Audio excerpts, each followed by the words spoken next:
Doctor S K. Gupta homeopathy channel में आपका बहुत बहुत स्वागत है। आज हम जिस वीडियो को बनाने जा रहे हैं उस वीडियो में बहुत से लोगों का कमेंट्स आया कि सर हेयर फॉल के ऊपर आप वीडियो बनाएं। तो कमेंट्स के हिसाब से मैं आज आपको बहुत ही अच्छा टॉपिक है हेयर फॉल, इस पे आपको जानकारी दूंगा। इसकी कंप्लीट जानकारी, हेयर फॉल क्यों होता है, हेयर फॉल के क्या क्या इसका ट्रीटमेंट कर सकते हैं और क्या क्या सावधानी इसमें रख सकते हैं। हेयर फॉल और इसके साथ में डैंड्रफ भी, जो फंगस होती है हेयर के रूट में, वो फंगस लग जाती है जिसको डैंड्रफ कहते हैं। इसमें इचिंग भी हो सकती है, इचिंग नहीं भी हो सकती है। तो वीडियो पूरा देखें और वीडियो के पहले आप यदि सब्सक्राइब आपने ना किया हो तो प्लीज़ सब्सक्राइब कर लें। हेयर फॉल, जैसा कि ये नाम से बताया जा रहा है कि हेयर का झड़ना, हेयर का झड़ना जब बहुत ज़्यादा हो जाता है तो जगह जगह पर क्वाइंस लाइक चकत्ते बन जाते हैं गोल गोल, या कंप्लीट बाल्डनेस भी हो सकती है। तो हेयर फॉल को अगर आप ध्यान नहीं देते हैं तो ये बहुत ही गंभीर रूप ले लेता है। तो इसलिए समय से पहले इसके कारण और इसके जो इसको रोक सकते हैं आप हेयर फॉल को, वो अवश्य करना चाहिए। तो इसके जो मेनली कॉज हैं वो मैं आपको बता रहा हूँ, फिर आपको इसके लिए जो होम्योपैथिक बेस्ट होम्योपैथिक मेडिसिन है वो मैं आपके लिए बताऊंगा, और इसमें क्या क्या सावधानी रखना चाहिए आपको वो मैं आपको बताऊंगा। तो इसके जो मोस्ट कॉजेज़ हैं, वैसे तो बहुत सारे कॉजेज़ हैं, लेकिन हम जो हेयर फॉल के मोस्ट कॉजेज़ हैं वो आपसे डिस्कस करते हैं। सबसे पहला कॉज है चेंज ऑफ वेदर। जब भी सर्दी से गर्मी या गर्मी से बरसात आती है, बरसात से फिर सर्दी आती है, तो चेंज ऑफ वेदर के कारण बॉडी अपने आप को एडजस्ट करती है। एडजस्टमेंट में कभी कभी बाल हेयर फॉल होता है, किसी किसी को बहुत ज़्यादा हेयर फॉल हो जाता है।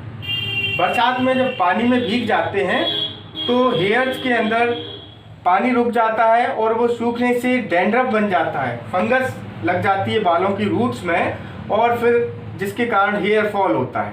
बरसात के बाद जब बरसात बंद हो जाती है, सर्दी का मौसम आता है, तो फिर हेयर फॉल होने लगता है। तो इस कारण चेंज ऑफ वेदर में इनकी बहुत केयर करना चाहिए। और बरसात में भीगने के बाद यदि आप भीग जाते हैं तो कृपया बालों को, जो हेयर्स हैं उनको ड्राई कर लें हाल की हाल, तो इससे आपको फंगस से निजात मिल सकती है। दूसरा इसका मोस्ट कॉमन कॉज है हेरिडिटी। यदि आपके परिवार में एक हिस्ट्री चली आ रही है कि यंग एज में बाल हेयर फॉल हो जाता है, बाल्डनेस आ जाता है, तो ये भी एक बहुत ही गंभीर कॉज है कि यदि माँ बाप के बाल जल्दी झड़ जाते हैं, बाल्डनेस आ जाती है, तो उसमें भी बच्चों के बाल जल्दी झड़ने के चांसेस रहते हैं। बाकी ऐसा नहीं है कि हर ही बच्चे के झड़ें या हर व्यक्ति के झड़ें, लेकिन मोस्ट 10 से 5% या 10% या 20% लोगों के में ऐसा देखा गया है। थर्ड कॉज है कॉस्मेटिक का जो अधिक यूज करते हैं, जो शैम्पूज बदलते रहते हैं, ऑयल बदलते रहते हैं, तो इससे भी ये केमिकल्स इनमें होते हैं, और जिसके कारण बाल जो है ये केमिकल्स को एक्सेप्ट नहीं करते, और फिर धीरे धीरे हेयर जो है डिसीज ग्रस्त हो जाते हैं और हेयर फॉल होने लगता है।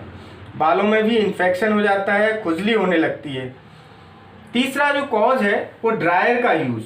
जो इलेक्ट्रॉनिक ड्रायर्स हैं, जो हीटर्स होते हैं, उनसे अपने बाल को ड्राई करते हैं, उसके कारण हेयर रूट्स डैमेज हो जाते हैं, हेयर संकीर्ण हो जाते हैं, और हेयर भी एक पेड़ हो जाता है। यदि उस पर अधिक हीट का उपयोग करते हैं ड्राई करने के लिए तो वो हेयर डेड हो जाता है, जिसके कारण हेयर वाइट भी हो सकता है।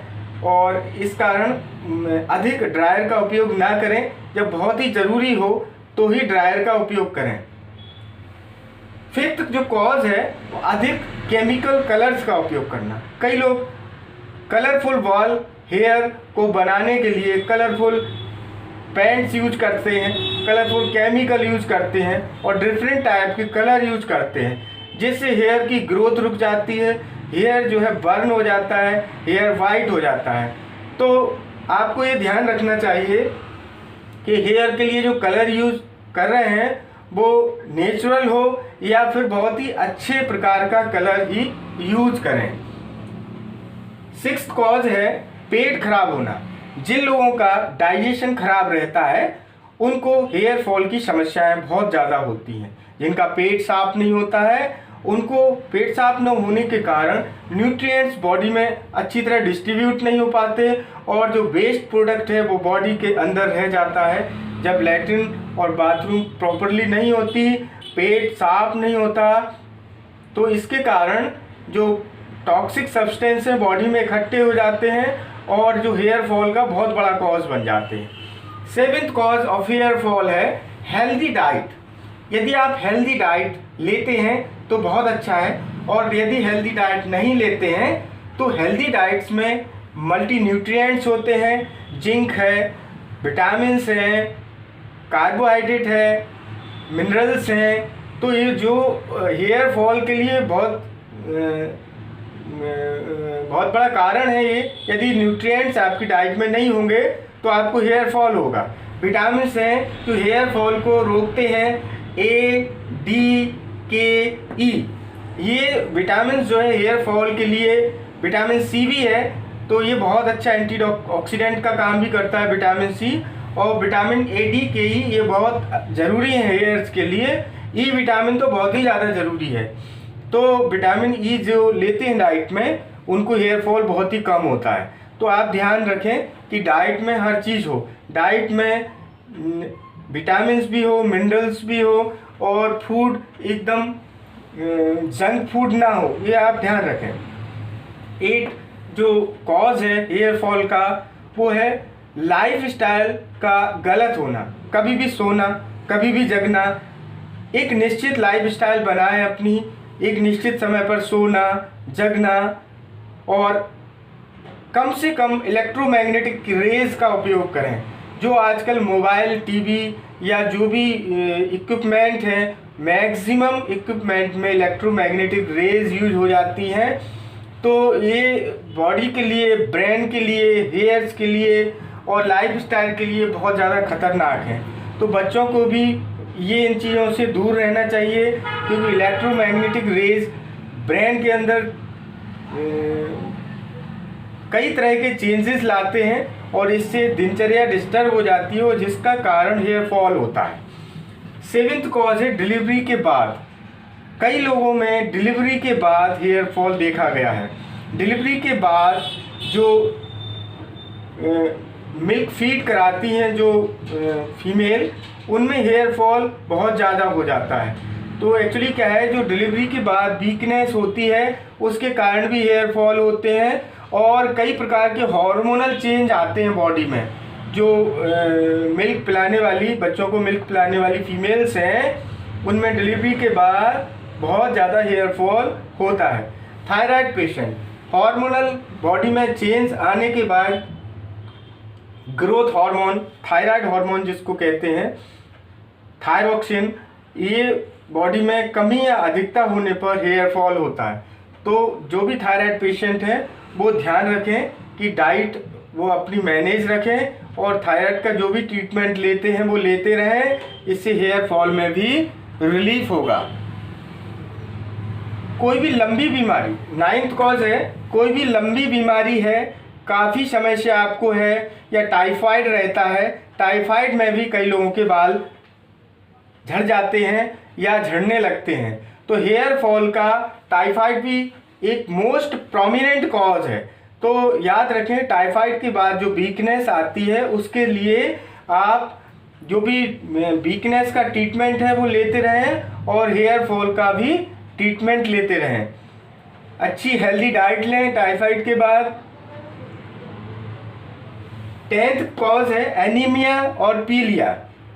बॉडी में यदि ब्लड की कमी हो जाती है या लंबे समय तक पीलिया रहने के कारण भी वीकनेस आ जाती है और जिसके कारण बहुत ज़्यादा हेयर फॉल होने लगता है। एनीमिया को दूर करने के लिए आपको हेल्दी डाइट लेना चाहिए, आयरन सप्लीमेंट लेना चाहिए। जो भी डाइट आयरन की है उसको लें, मेडिसिन भी लें। जिससे एनीमिया कवर हो और हेयर फॉल भी आपका कवर हो जाएगा। 11th कॉज है तनाव या नींद ना आना। जब बहुत ज़्यादा लाइफ में तनाव रहता है तो नींद आना कम हो जाती है, नींद आना बंद हो जाती है, जिसके कारण अपनी लाइफ स्टाइल डिस्टर्ब हो जाती है। ये भी एक बहुत बड़ा कॉज है, तनाव के कारण हेयर फॉल होता है।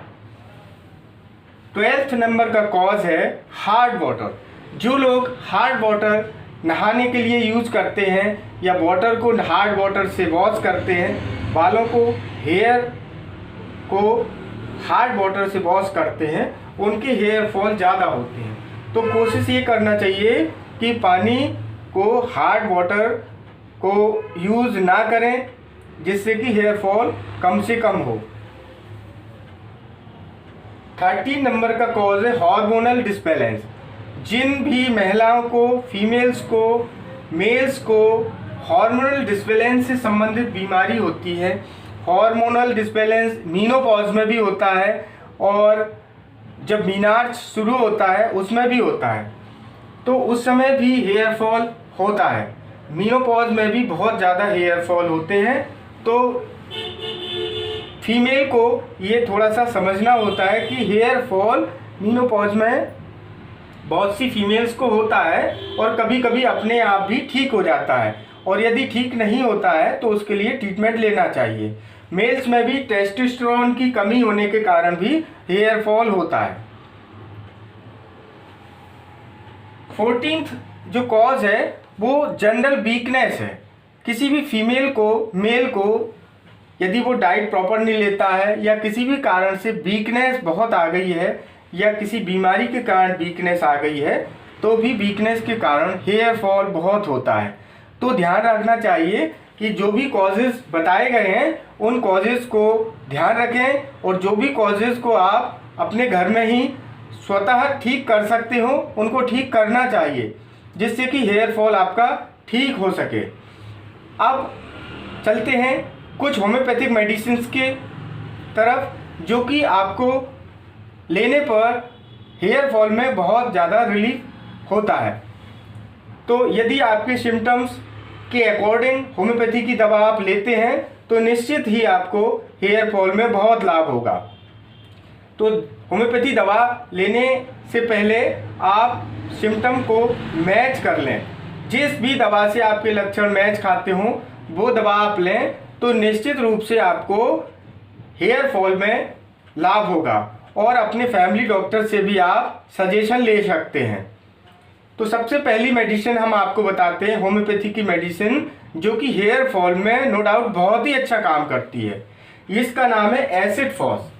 आप चाहें तो एसिड फॉस का मदर टिंचर, थोड़ा सा टेस्ट में ये सोर होता है, खट्टा होता है, तो 5 ड्रॉप सुबह शाम इसको वाटर में डाल के आप ले सकते हैं। तो सबसे पहले इसका मदर टिंचर ये क्यू फॉर्म में आता है, इसको मदर टिंचर या क्यू कहते हैं। तो मदर टिंचर यदि आप सुबह शाम 5 ड्रॉप लेते हैं तो बहुत अच्छा काम, इसको 1 महीने आप लेके देखना चाहिए, बहुत अच्छे रिजल्ट आते हैं। यदि आपको लगता है कि हमको मदर टिंचर से कम रिलीफ आ रहा है तो आप इसको इस पोटेंसी में ले सकते हैं। पोटेंसी में आप इसको 6 ग्लोब्यूल दिन में 3 टाइम्स ले सकते हैं, 30 पोटेंसी ले सकते हैं। 30 पोटेंसी भी यदि आपको लग रहा है कि रिलीफ कम है तो आप इसको 200 में भी ले सकते हैं। नेक्स्ट मेडिसिन है सेलेनियम।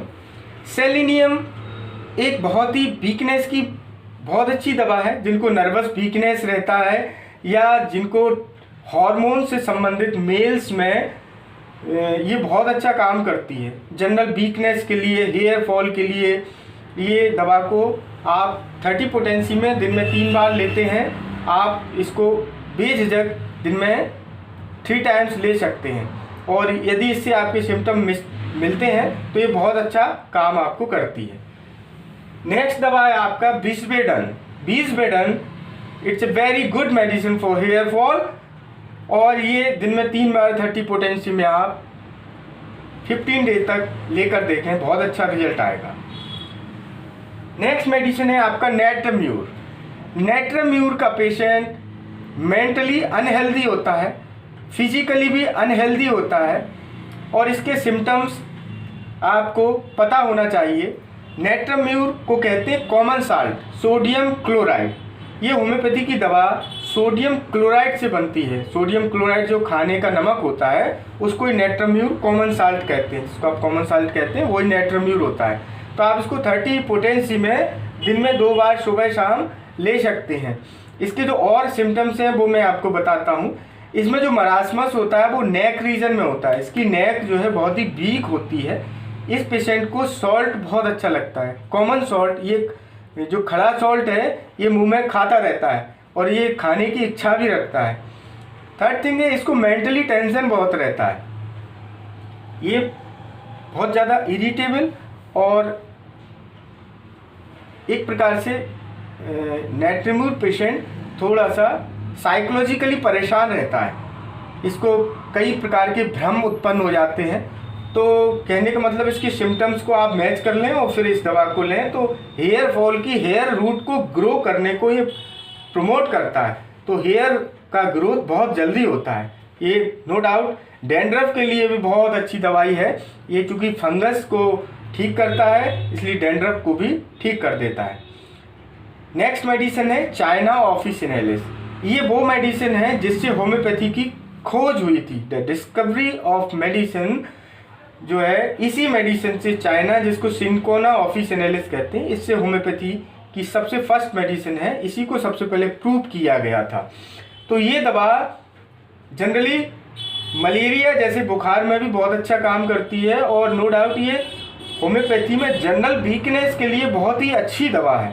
तो यदि वीकनेस के कारण किसी को लूज मोशन लग जाते हैं या किसी को उल्टी होती हैं या किसी का बीपी कम रहता है और जनरल वीकनेस जिसको बहुत ज़्यादा रहती है, उसके लिए आप जिसको फ्लूइड बहुत ज़्यादा लीक हो गया है बॉडी से, ब्लड बहुत बह गया है और उसके कारण इसको एनीमिया रहता है और उसके कारण उसको हेयर फॉल होता है, तो ये पूरा जनरल वीकनेस को ठीक करती है और उसके कारण ही हेयर फॉल भी ठीक हो जाता है।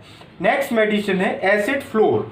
ये जनरल बाल्डनेस के लिए बहुत ही अच्छी मेडिसिन है और जहाँ जहाँ जो बाल्डनेस आ जाती है, क्वाइंस में हेयर फॉल होता है और जनरल हेयर फॉल के लिए भी ये बहुत अच्छी मेडिसिन है। आप इसको 30 पोटेंसी में दिन में 2 बार ले सकते हैं और आप अपने डॉक्टर से भी परामर्श ले सकते हैं। यदि आपको हमारा वीडियो ठीक लगा हो तो प्लीज़ सब्सक्राइब करें, लाइक करें। कोई मेडिसिन के बारे में आप जानकारी चाहते हैं तो आप उसके बारे में हमको बताएं, कमेंट्स करें तो हम आपको उसके लिए वीडियो बना देंगे। धन्यवाद।